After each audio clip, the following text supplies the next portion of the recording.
Pendant des années, Rick Lagina a cherché à répondre à une seule question sur Oak Island. Une question simple, en apparence, mais lourde de siècles de spéculation.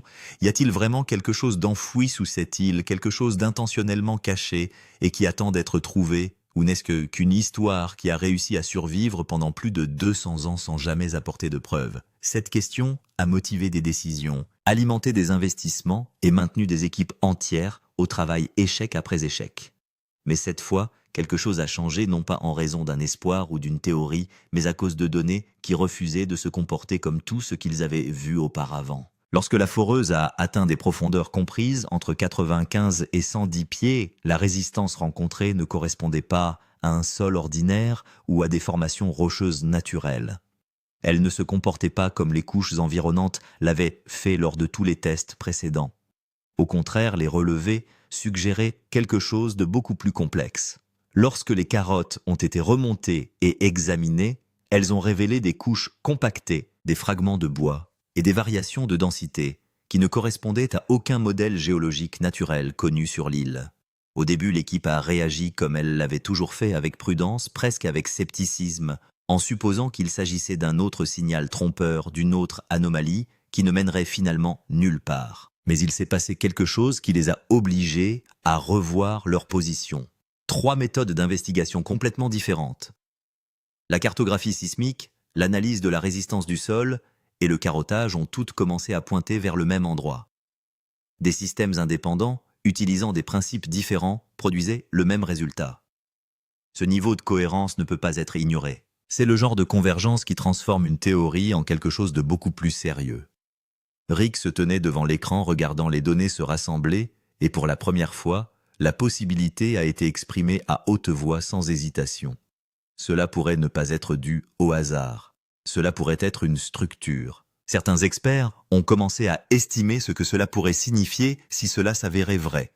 S'il y a une chambre à cette profondeur, elle pourrait mesurer entre 20 et 30 pieds de large, assez grande pour contenir quelque chose d'important, quelque chose d'intentionnellement scellé et préservé pendant des siècles. Et une fois que vous commencez à envisager cette possibilité, les chiffres grimpent rapidement. Si une telle chambre forte contenait ne serait-ce que 15 000 à 20 000 onces d'or, aux valeurs actuelles du marché d'environ 2 000 $, l'once, cela représenterait à lui seul entre 30 et 40 millions de dollars. Mais même cela ne fait qu'effleurer la surface de ce qu'il pourrait y avoir là-dedans. Car les grandes théories entourant Oak Island ne se sont jamais limitées alors.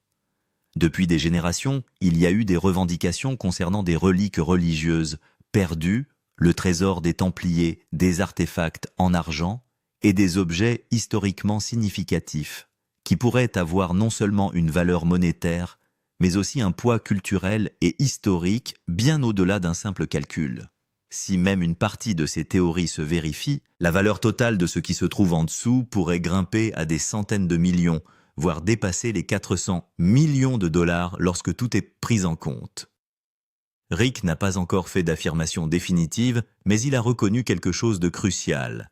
Le modèle qu'ils observent ne semble pas naturel. Si cette évaluation s'avère correcte, le mystère qui a commencé il y a plus de 2 siècles pourrait enfin trouver sa conclusion. Il ne s'agit pas d'un nouvel indice ni d'une nouvelle réponse partielle, mais d'un élément définitif. Quelque chose qui pourrait clore la boucle de l'une des plus longues chasses au trésor de l'histoire. L'histoire elle-même remonte à 1795, lorsqu'un groupe de jeunes gens remarqua pour la première fois une étrange dépression dans le sol de cette petite île. Cet endroit allait être connu sous le nom de Money Pit, un nom devenu presque légendaire. Au début, il ne semblait s'agir que d'un simple site d'excavation. Mais en creusant plus profondément, ils commencèrent à rencontrer des plateformes en bois placées à intervalles réguliers, environ tous les 3 mètres, comme si quelqu'un avait construit le puits avec une intention délibérée couche par couche. Cette découverte marqua le début d'un mystère qui allait traverser les générations. Au cours des 200 années suivantes, d'innombrables équipes arrivèrent sur l'île, chacune convaincue de pouvoir découvrir la vérité. Certaines apportèrent des machines perfectionnées, d'autres investirent des millions de dollars, toutes animées par la même conviction que quelque chose de précieux avait été caché là. Et pourtant chaque tentative semblait se terminer de la même manière. Des tunnels d'inondation remplissaient soudainement l'excavation d'eau. Des puits s'effondraient sans crier gare. Des indices prometteurs apparaissaient suscitant l'espoir pour que cet espoir s'évanouisse une fois de plus. L'ampleur de l'effort a atteint des niveaux extraordinaires. Plus de 100 millions de dollars ont été dépensés à la poursuite de ce mystère, transformant cette simple chasse au trésor en l'une des recherches les plus coûteuses et les plus durables au monde. Et pourtant, personne n'a été en mesure de prouver définitivement ce qui se trouve sous l'île. Ce qui rend l'histoire encore plus fascinante, c'est le schéma qui s'est répété au fil du temps. Juste au moment où il semble que la réponse est à portée de main, quelque chose change, et l'histoire prend une nouvelle tournure inattendue. Cette saison, cependant, a commencé différemment de toutes les précédentes. Dans le passé, une grande partie du travail reposait sur des suppositions éclairées sur des essais et des erreurs, sur des pistes qui manquaient souvent de soutien solide. Mais cette fois, l'équipe a abordé l'île avec un état d'esprit complètement différent. Elle est arrivée préparée avec une technologie avancée et une stratégie claire. L'objectif n'était plus seulement de creuser, mais de comprendre la structure de ce qui se trouvait sous terre avant de s'engager dans l'excavation. L'une des avancées les plus significatives a été l'utilisation du scanner à muons, une technologie capable de détecter les vides et les structures en profondeur, même au sein de formations massives comme les volcans. Sur Oak Island, cette technologie a été utilisée pour scanner des profondeurs avoisinant les 120 pieds, fournissant des informations qui n'avaient jamais été disponibles auparavant. Parallèlement, la cartographie sismique a été utilisée pour mesurer les variations de densité entre les différentes couches, identifiant les zones de roches solides de sol meuble et de cavités potentielles. Mais la véritable percée a eu lieu lorsque toutes ces données ont été combinées à l'aide de l'intelligence artificielle.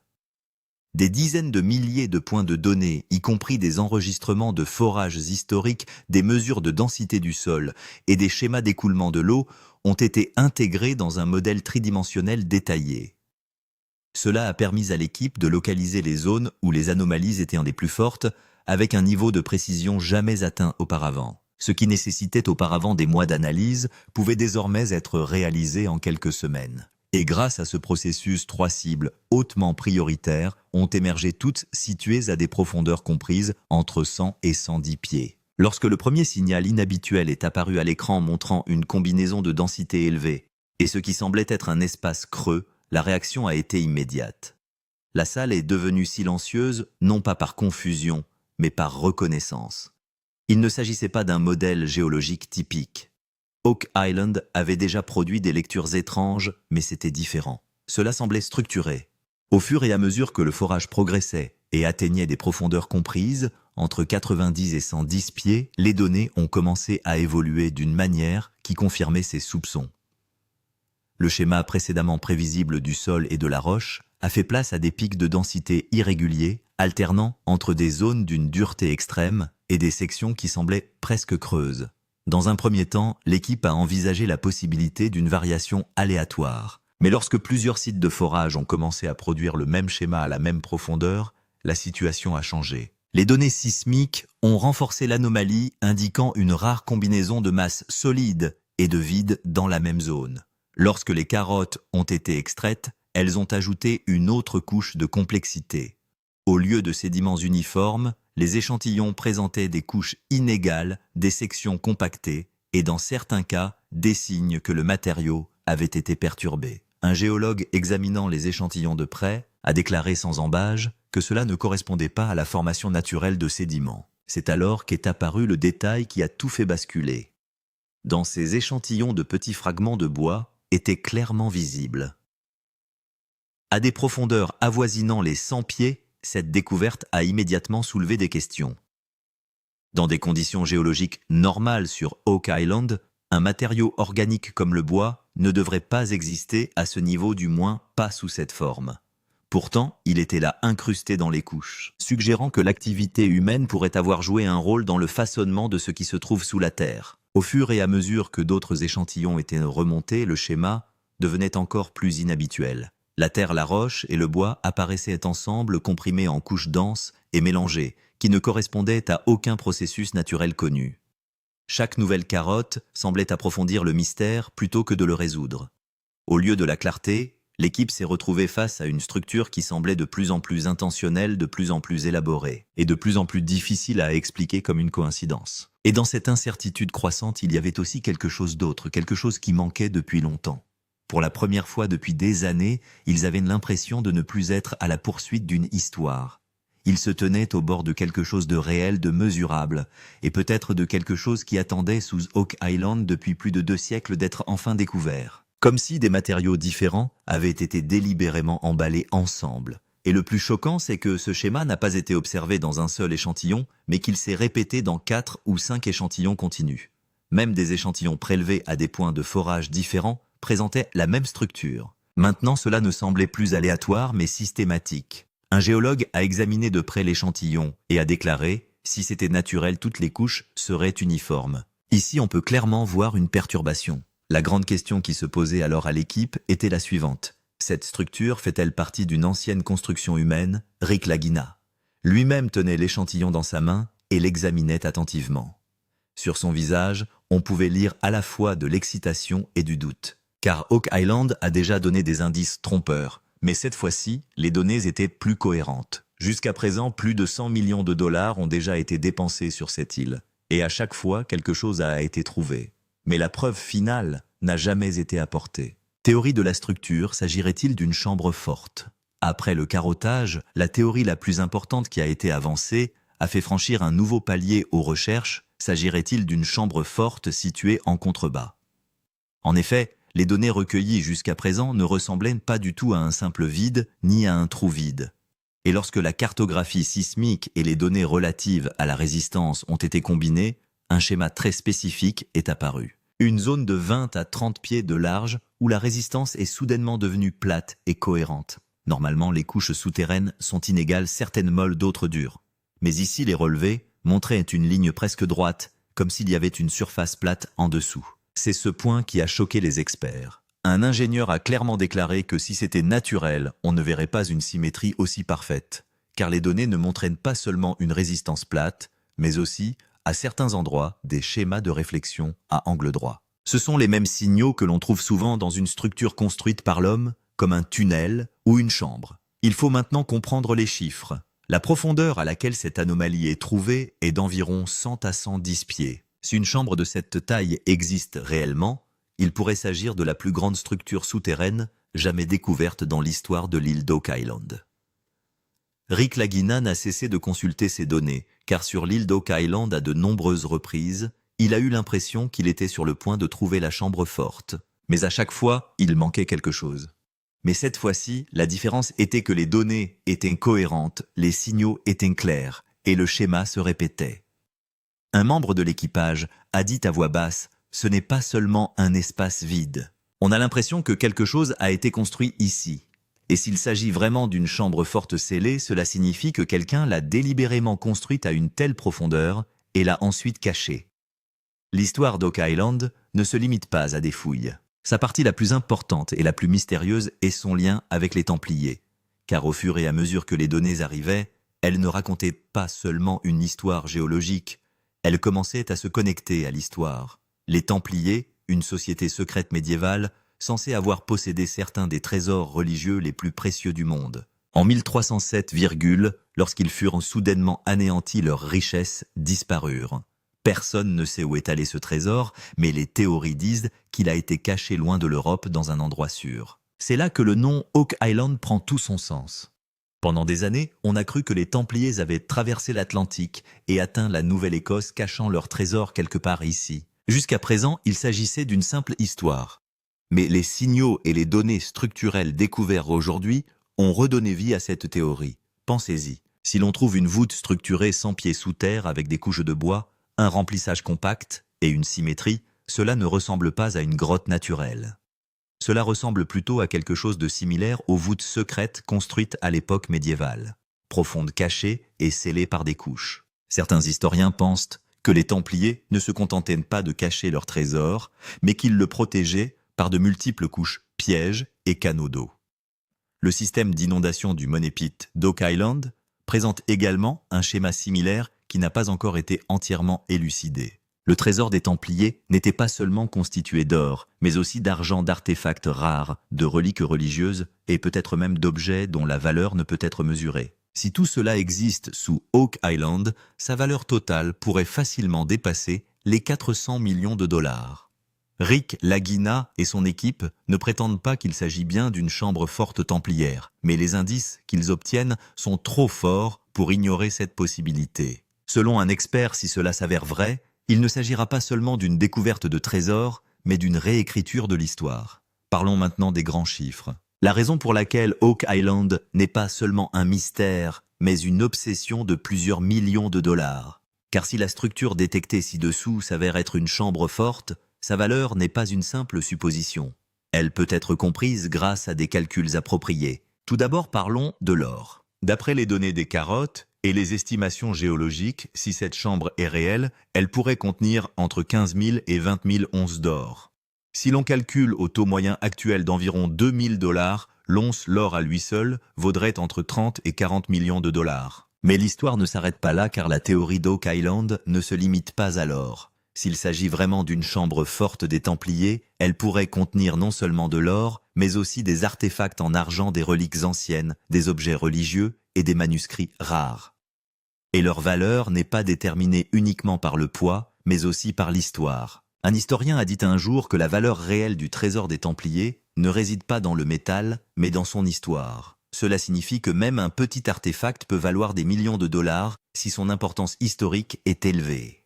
Regardez maintenant l'estimation totale. Si l'on y ajoute l'or, les reliques et les artefacts, la valeur totale pourrait facilement dépasser les 400 millions de dollars.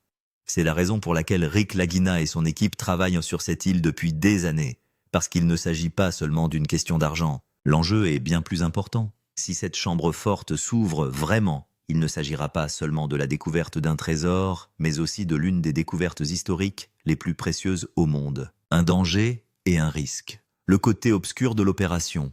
L'excavation sur Oak Island peut sembler passionnante, mais elle est tout aussi dangereuse. De l'extérieur, cela ressemble à une chasse au trésor. Mais sous terre, chaque pas est plein de risques. Et le plus grand danger, c'est l'eau. La partie la plus mystérieuse du Money Pit a toujours été son système d'inondation. Dès que l'équipe atteint une certaine profondeur, l'eau commence soudainement à se remplir. Il ne s'agit pas d'un simple suintement. Parfois, des milliers de litres d'eau remplissent le puits en quelques minutes. Les experts pensent qu'il ne s'agit pas d'un phénomène naturel, mais d'une sorte de système technique construit il y a des siècles. Imaginez maintenant que l'eau s'engouffre soudainement pendant que vous creusez sous 100 pieds, cela n'interrompt pas seulement le travail. Cela met en danger l'ensemble du site. Le deuxième danger majeur est l'effondrement du puits. Le sol d'Oak Island n'est pas stable. Les couches molles, les sols mixtes et les anciens tunnels le rendent encore plus fragile. Une petite erreur d'appréciation et c'est tout le puits qui peut s'effondrer. Cela s'est déjà produit à plusieurs reprises où des installations valant des millions de dollars ont été enfouies sous le sol en quelques secondes seulement. Il faut maintenant comprendre les chiffres. Une installation d'excavation en profondeur peut coûter à elle seule entre 5 et 10 millions de dollars. En cas d'effondrement, ce n'est pas seulement l'équipement qui est perdu. Des mois de travail acharné et des données précieuses disparaissent également. Et le risque le plus important est celui d'une mauvaise excavation. Si l'équipe perce au mauvais endroit ou endommage la structure de la chambre forte sans bien la comprendre, tout ce qui se trouve à l'intérieur peut être détruit à jamais. Cela signifie qu'un trésor potentiel de 400 millions de dollars pourrait être perdu à cause d'une seule erreur. C'est pourquoi Rick Lagina fait très attention à chaque étape. Ici, la vitesse n'est pas importante. La précision, c'est. Un membre de l'équipage a dit clairement « Chaque pas que nous faisons ici est un pari ». Au fur et à mesure que les données devenaient plus claires, l'atmosphère sur Oak Island a commencé à changer du tout au tout. Il ne s'agit plus seulement de machines et de fouilles. La même question se pose sur tous les visages. Sommes-nous en train de nous rapprocher de la vérité ou allons-nous vers une autre illusion? Rick Lagina, comme à son habitude, reste calme. Mais cette fois-ci, son regard est plus sérieux. Il a examiné personnellement chaque carotte, lu attentivement chaque rapport et réfléchi à chaque conclusion sans se précipiter. Rick sait que Oak Island a déjà suscité de nombreux espoirs pour tout changer au dernier moment. De l'autre côté, Marty Lagina avait une approche légèrement différente. Au lieu de se laisser emporter par l'excitation, il examinait tout d'un point de vue pratique. Mais Marty ne cessait de répéter que les données étaient solides, mais qu'elles ne constituaient pas encore une preuve. Car il sait qu'à ce niveau, il n'y a pas de droit à l'erreur. Il ne s'agit pas de quelques milliers de dollars, mais d'une opération en cours de 10 à 20 millions de dollars, où une mauvaise décision peut tout changer. Les avis des experts sont très partagés. Certains géologues estiment que la symétrie, les couches compactes et les signaux cohérents montrent clairement qu'il pourrait s'agir d'une structure construite par l'homme. En revanche, certains experts restent dubitatifs. Ils ont expliqué que la géologie d'Oak Island est si complexe que les formations naturelles peuvent parfois créer des motifs qui semblent artificiels. Il y a également eu un moment où toute l'équipe s'est retrouvée devant l'écran, et pendant quelques secondes, personne n'a rien dit. Puis une voix calme s'est fait entendre. Soit nous sommes sur le point d'entrer dans l'histoire, soit nous sommes à la poursuite d'une illusion. Telle était la véritable vérité d'Oak Island. Tout ce qui a été découvert jusqu'à présent ne laisse planer qu'une seule ombre au tableau. Le temps des conjectures est révolu. L'équipe est arrivée à un point où chaque étape suivante peut mener directement à la vérité ou peut tout faire échouer. C'est pourquoi le plan de fouille final a été préparé avec la plus grande prudence. Tout d'abord, il a été décidé d'installer un tubage en acier, car il est pratiquement impossible de creuser sous 100 pieds sans protection. Sans tubage, la pression du sol et l'arrivée soudaine d'eau peuvent faire s'effondrer l'ensemble du puits en quelques secondes. C'est pourquoi de lourds tuyaux en acier ont été enfoncés dans le sol, créant un chemin sûr où le forage et l'exploration peuvent se poursuivre sans s'effondrer. Ensuite, la préparation la plus importante a été la sonde de la caméra. Il ne s'agissait pas d'une caméra normale, mais d'un système à haute résolution étanche et capable de fonctionner sous faible éclairage qui pouvait aller en profondeur même dans des espaces très étroits. L'objectif était clair, voir pour la première fois l'image réelle de l'intérieur sans rien déranger. Si une chambre forte ou une chambre souterraine existe vraiment, cette caméra en fournira la première preuve visuelle.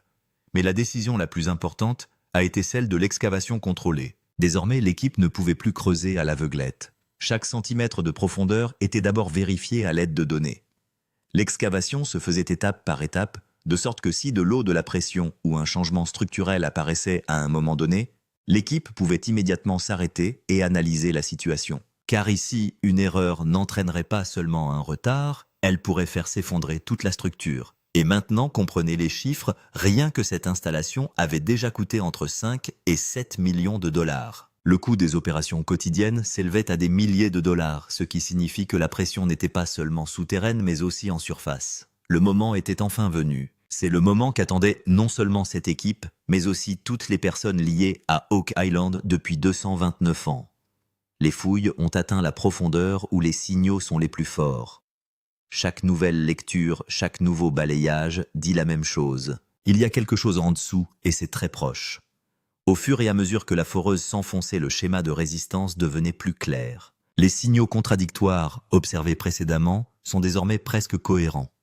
La zone comprise entre 100 et 110 pieds est désormais entièrement mise en évidence. Même le modèle d'intelligence artificielle l'a désignée comme la zone la plus probable. Cela signifie que si quelque chose est là, c'est ici. Toute l'équipe se tenait devant l'écran. Personne ne souriait. Personne ne parlait. Il régnait un silence étrange, comme si tout le monde réalisait que ce qui allait se passer dans les prochaines minutes allait soit entrer dans l'histoire, soit transformer des années de dur labeur en un nouvel échec cuisant. Rick Lagina se tenait tranquillement debout, les yeux fixés uniquement sur l'écran. Son visage était moins excité et plus concentré, parce qu'il savait qu'Oak Island les avait déjà déçus au dernier moment à plusieurs reprises. Mais cette fois-ci, les données étaient différentes, plus claires et plus cohérentes. Un membre de l'équipage a dit à voix basse « Nous sommes peut-être à quelques mètres ». Cette phrase a accéléré les battements de cœur de tout le monde. La pression émotionnelle était maintenant à son comble. Il ne s'agissait pas d'une simple curiosité, mais d'une opération de 10 à 20 millions de dollars d'années de travail acharné et d'un héritage en jeu. Certaines personnes avaient consacré toute leur vie à cette recherche. L'équipe s'est préparée à faire descendre lentement la sonde de la caméra. Tout le monde a regardé l'écran. Lorsque la sonde s'est approchée de la zone cible, des ombres ont commencé à apparaître sur l'écran. Quelques surfaces inégales, quelques bords droits. Mais l'image n'était pas encore tout à fait claire. Et c'est la plus grande vérité d'Oak Island. Alors que tout semble sur le point d'être révélé, le mystère s'épaissit encore. L'histoire a atteint son tournant le plus important, la sonde de la caméra s'est éteinte. Les signaux sont à leur maximum et l'équipe a atteint un niveau de profondeur tel que toutes les données pointent dans la même direction. Mais une chose n'est toujours pas claire. Y a-t-il vraiment une voûte en dessous ou s'agit-il simplement d'un vide naturel? Ce qui était visible sur l'écran était à la fois clair et déroutant. À certains endroits, il y avait des motifs qui ressemblaient à des arêtes droites, tandis qu'à d'autres endroits, il y avait des surfaces inégales. Certains experts pensaient qu'il s'agissait d'une structure, tandis que d'autres disaient qu'il pouvait s'agir d'une cavité naturelle formée par la pression et l'écoulement de l'eau. Cela signifie que la preuve était encore incomplète. Et c'est là la véritable identité d'Oak Island. Chaque fois que l'on a l'impression que la réponse est enfin là, les questions ne font que s'approfondir. À ce jour, plus de 100 millions de dollars ont déjà été dépensés pour ce projet. Des années de travail acharné, une technologie de pointe et quelques-uns des meilleurs experts au monde, tout cela pour répondre à une seule question. Mais la vérité finale n'a toujours pas été révélée. Rick Lagina n'a pas non plus tiré de conclusion hâtive. Il a clairement indiqué que ce que nous voyons est intéressant, mais que nous avons encore besoin de plus de preuves. Cela signifie que la prochaine étape sera franchie avec beaucoup de prudence. L'équipe prévoit maintenant des fouilles contrôlées plus profondes, d'autres forages, de meilleurs outils d'imagerie et peut-être un puits d'accès direct pour atteindre en toute sécurité cette chambre présumée. Mais le risque est tout aussi grand. S'il y a une structure, il faudra l'atteindre sans l'endommager. Et s'il s'agit d'un vide, le risque d'effondrement sera toujours présent, ce qui signifie que la partie n'est pas encore terminée. La véritable partie est sur le point de commencer. Car c'est la vraie nature d'Oak Island, elle ne révèle jamais toute sa vérité d'un seul coup. Et aujourd'hui, le monde entier est à nouveau confronté à la même question. S'agit-il vraiment du plus grand coffre-fort caché de l'histoire? Ou s'agit-il d'une nouvelle illusion? Une chose est sûre, les signaux ne mentent pas. Et les signaux trouvés cette fois-ci sont plus forts que jamais.